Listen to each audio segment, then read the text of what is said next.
we're about to dive into one of the most painful and frankly misunderstood insults out there. And in the process, we're going to uncover the story of the incredible hero whose name was stolen to create it. You've heard it, right? Maybe you've even felt that sting.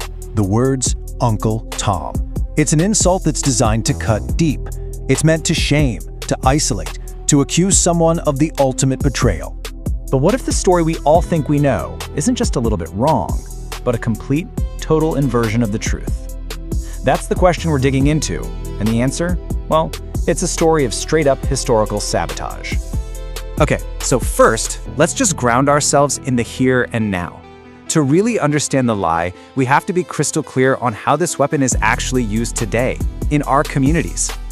Look, when someone uses this term, they're not trying to start a historical debate. Not at all. They're deploying a social weapon. It means you're weak, you're a race traitor, that you've sided with power against your own people. It's designed, pure and simple, to hurt. So here's the crucial point, the part that changes everything.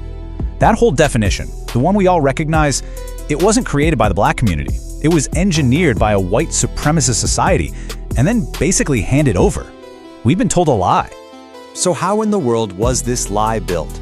To find the source, we've got to go back to the 19th century. And we have to separate a very famous book from the racist entertainment that completely hijacked its message. Okay, so check this out. On the left, you've got the character from Harriet Beecher Stowe's actual novel. This Tom is a hero, a martyr.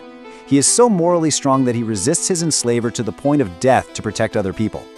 But on the right, that's the character that took over popular culture. A harmless, childlike caricature created to make white audiences feel comfortable.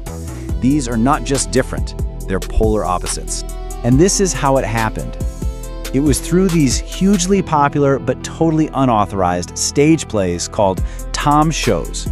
You can basically think of them as minstrel shows.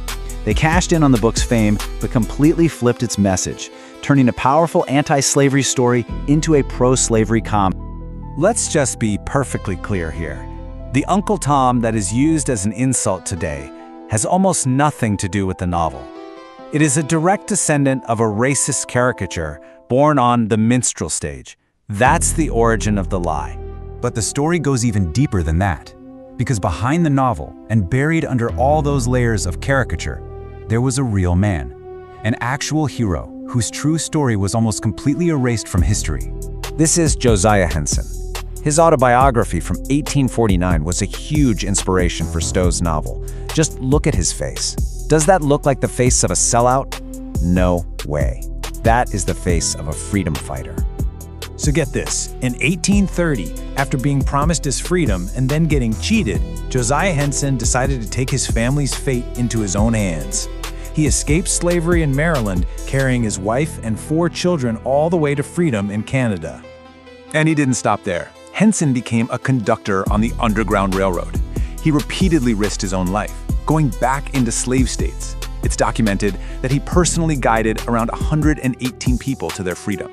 118! So, this is the lie that we all inherited. A name that became shorthand for weakness, for submission, for betrayal. But this is the truth. The reality is a legacy of profound resistance. A man who escaped, who built a whole community for other fugitives, and who became a global leader for abolition. So how did this happen? How is the name of a hero like this so completely twisted and turned into a weapon used against his own people? Well, it wasn't an accident. It was a process, a strategy. You can think of it as a kind of cultural sabotage. First, you invent the racist caricature in those Tom shows. Second, you spread it so far and wide that it becomes the only version anyone knows. Third, you systematically erase the real history of Josiah Henson. And then, the final step, you just step back and you watch as the community, robbed of the truth, picks up the poisoned weapon and starts using it on itself. This quote it gets right to the heart of the psychological trap. When that slur is used today, it can feel like an act of rebellion, right? Like you're calling out a traitor.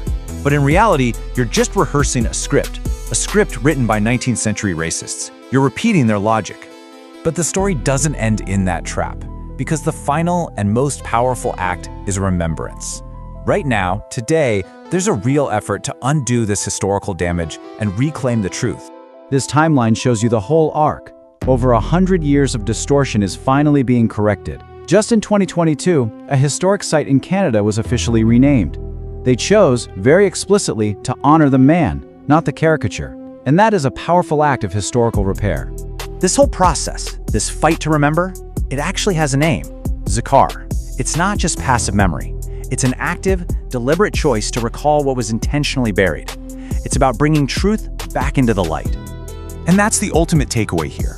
The slur only has power because the truth about Josiah Henson was suppressed. As soon as you know who he really was, a liberator, a community builder, a hero, the weapon is disarmed. The insult loses its sting because now you know the lie it was built on. And so that leaves us with one last question to think about.